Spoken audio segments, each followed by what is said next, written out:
Kate McKay, and welcome back to another episode of Survive to Thrive.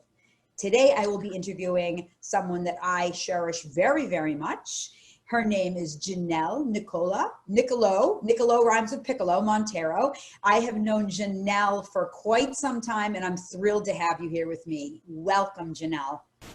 Thank you for having me. Oh my gosh. So I'm going to go into some personal stories, but let me just at least read her bio. Janelle is the owner of Body Ambition Fitness. Which is an unbelievable organization. She's a mom. She's a WBFF fitness professional. She is a nutritional and lifestyle coach, a motivational speaker, and spiritual healer. Janelle has a passion for helping others find the strength from within and has dedicated her life to helping women and everyone, men and women, I would say, because you're an inspiration to a whole bunch of people, manifest their mindset to transform from the inside out for, most important thing, long-term results. A change that's going to happen and you're going to want to stick to it because it has now become who you are. Yes. All right, girlie. So tell me, how are you managing? Yeah. Amen. So how are you managing this time just from a personal perspective? Like, you have a crazy thriving business. You opened up your own gym. I don't know, how many years ago was that, Janelle? We're in year 7. Get out of here. I know. Isn't it crazy? That's insanity. Yeah. That's insanity. Wow. Okay. Yeah. So we were together through that hump ground because Janelle was actually my coach through many successful competitions. So again, I'm calling you out for that. This girl knows my body, and she'd be like, "How's that dairy going for you, Katie?" When she's grabbing my little love handle. So I always think of you, girlie, because last night I had ice cream, and I'm like, "Oh no, the dairy handles." Hey, you know what? That's 2 of us. I had it last night too. Oh my God, it was so good.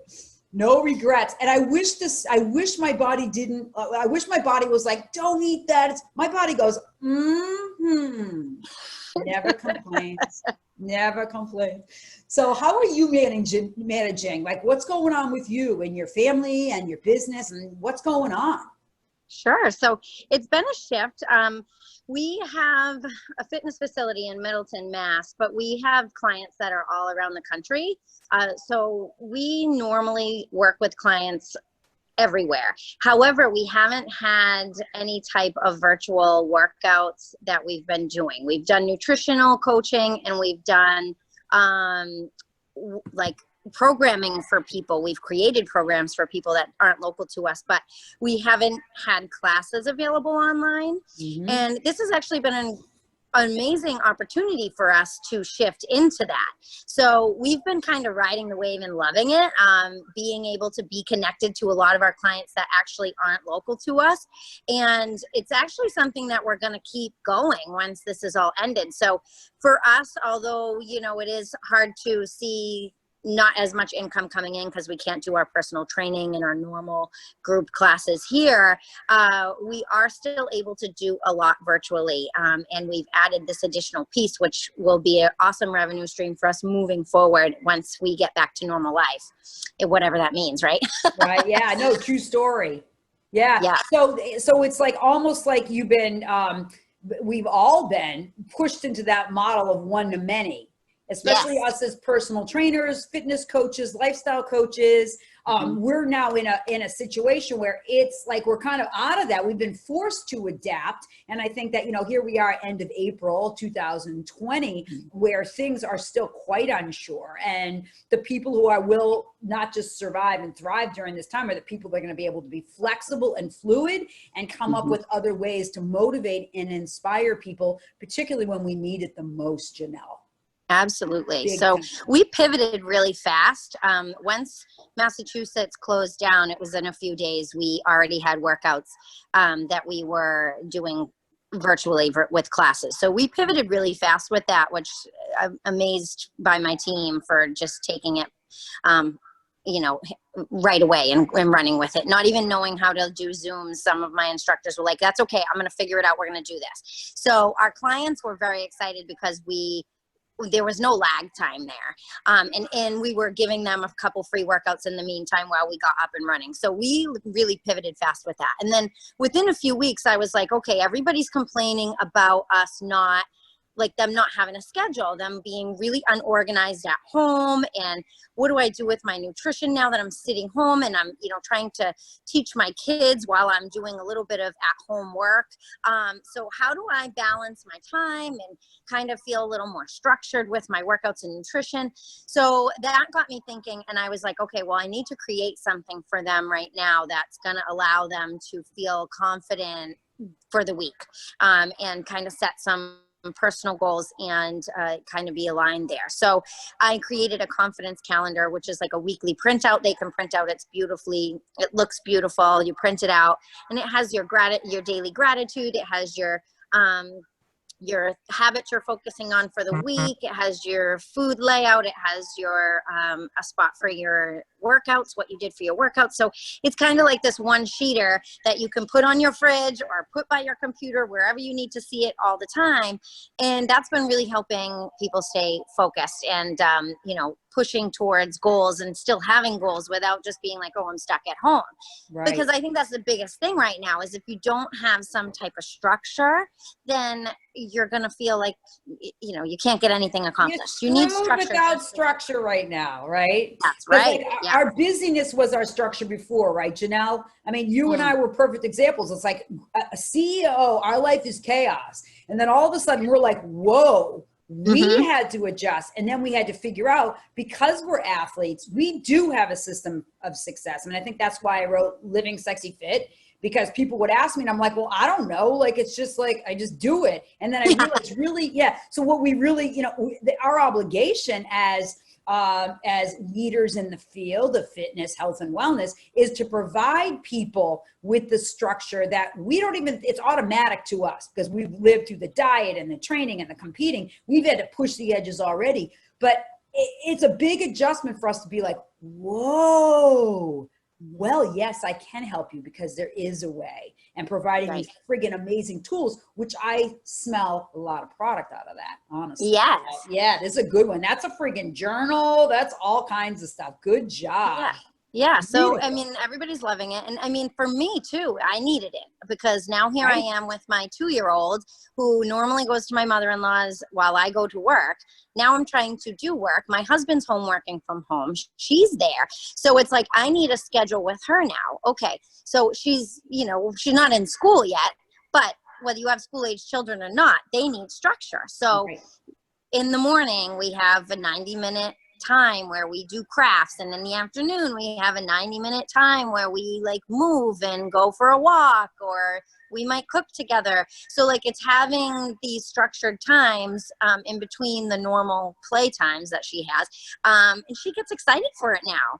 And this is going to be another way that I'm going to have to adapt when she has to go back to my mother-in-law's. Right.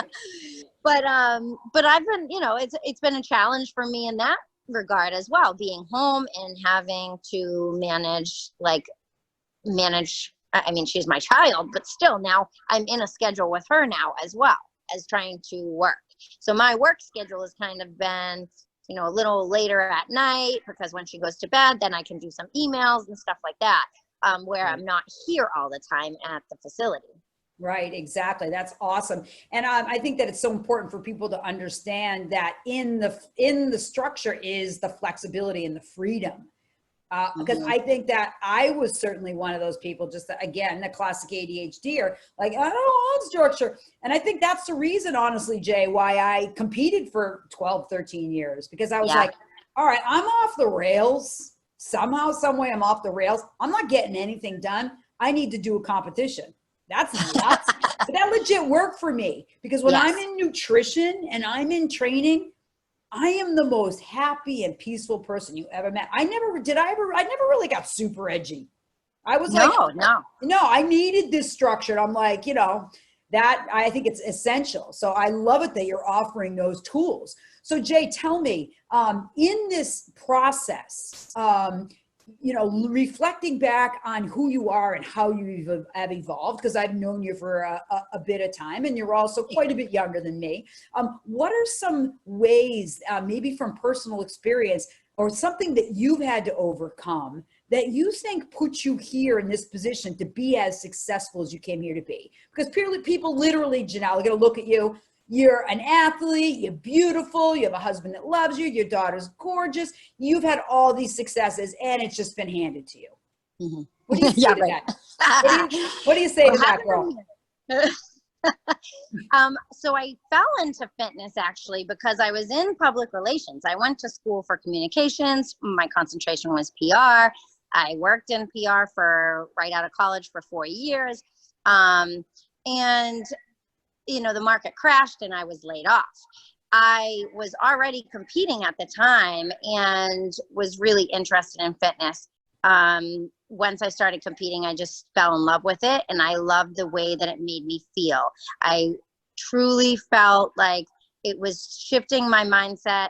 I learned how to be so much more structured and regimented, and I realized, like, all right, I can do this. I was proud of myself for something.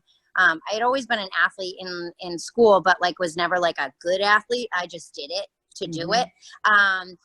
So for me, working out was something that I could thrive with and thrive personally with. I wasn't like on a team, and like it was something personal for me. But then again, when I was in the gym, I loved giving people advice. I loved helping people feel good about themselves. And that kind of really stuck with me when I realized that. So it was like the personal piece, and then I loved the piece of helping people. So I was like, well, why don't I go and get certified? So one got certified, and I was doing that on the side, and then got laid off and was like, well, now's my opportunity to kind of be pushed into this. The universe is telling me to do this. So I ran with it, and I kept competing, and I worked under another coach as a coach for her. And, you know, that kind of gave me a little bit of roots, and I realized what I believed in, did more studying, did more certifications, and was like, all right, well, I love this. I'm not going back to PR. Like, this is what I'm going to do. So, I went into a regular big box gym to start, learned, kept growing. And then eventually opened my own facility. Like I said, I'm in year 7. But I was renting space at a place before that. So, you know, stepping stones, right? When I opened here though, it was very nerve-wracking to think that here I am totally responsible. If this fails, what am I going to do next? What am I going to go back to a gym and like work for someone else? Like, here I am. So talk to me about that, because it seems like that sounds like a natural progression, Janelle. But what were some of the challenges that you met with? Because just from my own personal perspective, when I grew my gold company, which became a multi-million-dollar company, and I never took a business class, I didn't have a business degree like you. I was a theater major. My biggest challenge was in being able to create healthy boundaries and relationships that were healthy. And the perception that other people had, that they thought I was a different person because of my success. And sort of in a way playing small because I didn't want to intimidate somebody, or I didn't even know to have powerful conversations. Did you have those struggles, Janelle? Yeah, it was really, I mean, for a long time, I mean, I was so young. I didn't really have mentors to go to learn how to run a business. And geez, if I knew what I know now. Yeah. Right. So everybody that's starting out, and it's like, why wait? Why worry? Why put yourself in this position to say, oh, everything needs to be perfect? Just dive in and take messy action, because like I didn't have anyone telling me what to do. I just knew that in my heart I was going to be helping people, and didn't know to how big of an extent. But once I broke free and kind of took the reins, if you will, and started, it immediately came because my passion was there. I loved what I did, and it didn't matter if I, didn't have all this advertising money and blah, blah, blah to push out there. Like, I was loving what I did. Word spread. My staff grew slowly because in the beginning, there's bumps in the road there too, right, Jay? Because oftentimes what we're going to do is we're going to surround ourselves with people that we like that aren't necessarily a good fit. fit. Yeah, that was hard. Yeah, that's brutal. Took a right? while to find the perfect. Right, Yeah, but exactly. you have to take the risk. Right. You have to take the risk. Yeah, You know, you have to. exactly. And that's the thing. You have to know that, like, it's going to work itself out if you just are passionate about it and keep pushing. Like, you have to keep creating and going with the flow, like we are right now in this challenging time. If you think your business should be this way, like, you have to explore other options. Otherwise, you're gonna be left in the dust, because the world is constantly evolving. And if you cannot be okay with pivoting a little bit and shifting or getting rid of something, like I've tried yoga here and everything. I realized that's not it for me. Like, you got to try things and see what works. And would be willing to fail. Yeah, be willing to fail. Falling forward into failure, as one of my coaches, self-publishing school coach, says. We got to fall into failure and then do that with grace. And I think that you've certainly manifested some pretty badass shit by doing just that. So Yes. Tell me, Janelle, like the way that you've sort of presented yourself, your brand has shifted a little bit. And I'm curious about what that's about, because you've added more of a spiritual element. And I know you and I share a sister friend. I'm not sure if you found her through me or through somebody else, or all of a sudden it was like, oh my God, you know her, but Cole Welch. Yes. Who is an incredible heart-centered person who's passionate as all get out. In fact, I interviewed her this morning, as I mentioned to you. So your connection with Cole and this different space that you are, what happened to precipitate that, if you don't mind me sharing? Sure. So I was, fitness for me in my mindset and everything started with fitness. So body ambition was really about the body, was about the physique. Like, that's where I started. I started in fitness. And then I realized how it really helped my mindset. And I started to learn all that through my 20s. Then, I opened my business. In year 2 of my business, it was only 3 staffers. It was me and 2 other people. It was still pretty small. The facility was big, but it was still pretty small. Most of the work that was being done here was on me, on my shoulders, right? I didn't know how to delegate back then, like, things you learn. Yeah. But, I had a really tragic experience. My sister passed from an addiction. She was 2 years clean, and, I had just seen her a few weeks prior, thought everything was fine. And she went back to it one time, and that's all it took.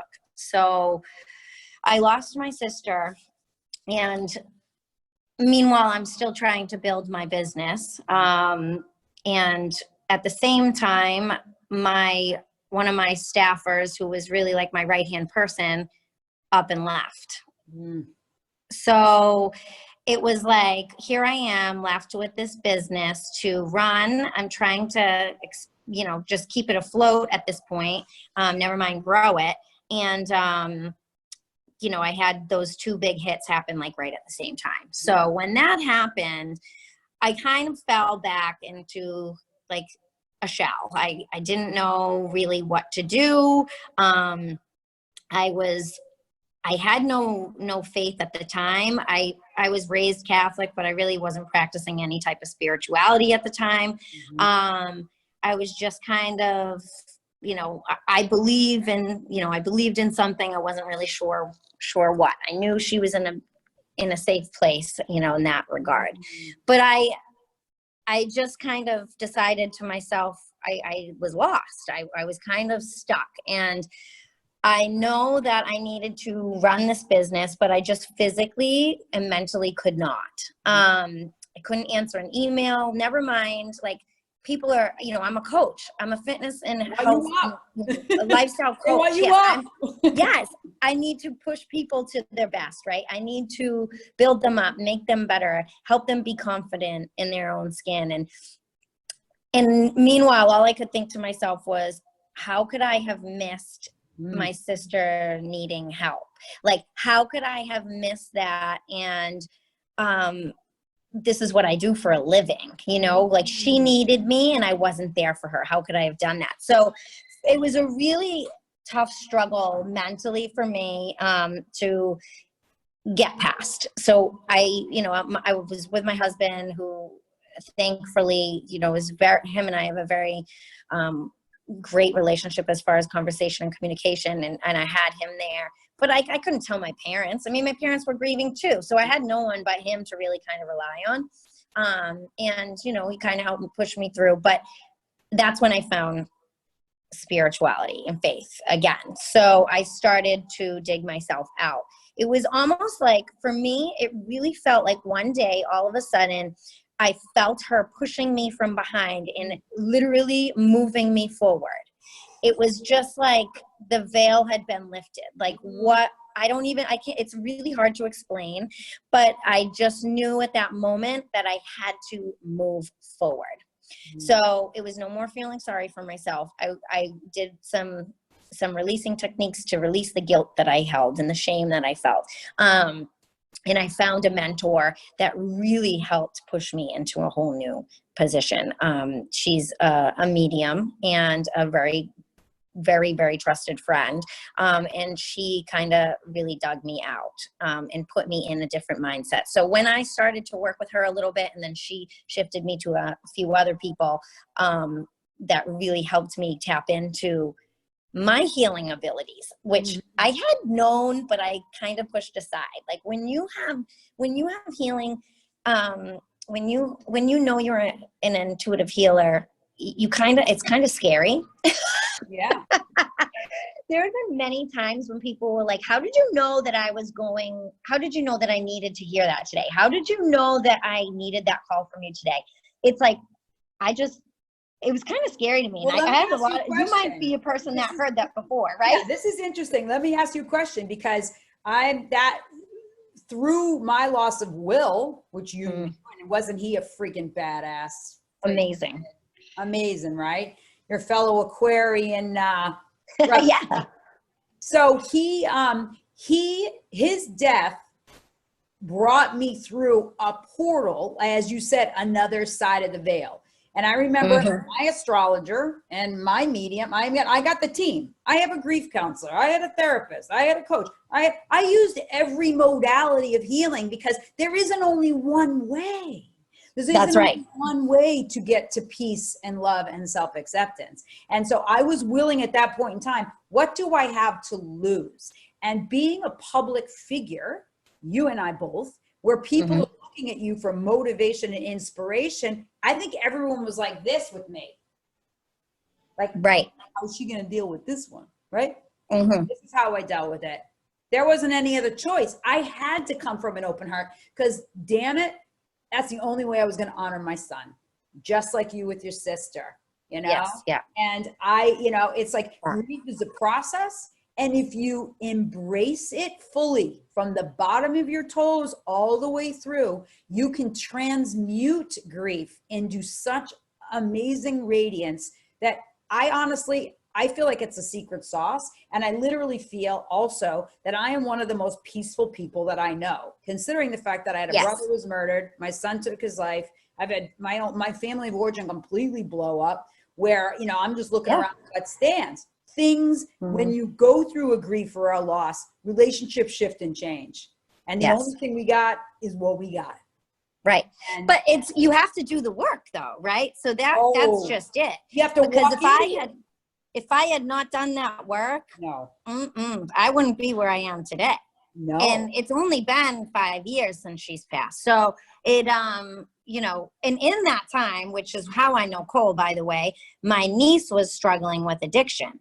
So she was literally could not find her, it was a really tough battle. So that's how I know Cole, because she was at Cole's Haven of Hope in Methuen, which was a godsend. And I cannot thank them enough for all they did for her. So, and here she is. Now she is an addiction counselor.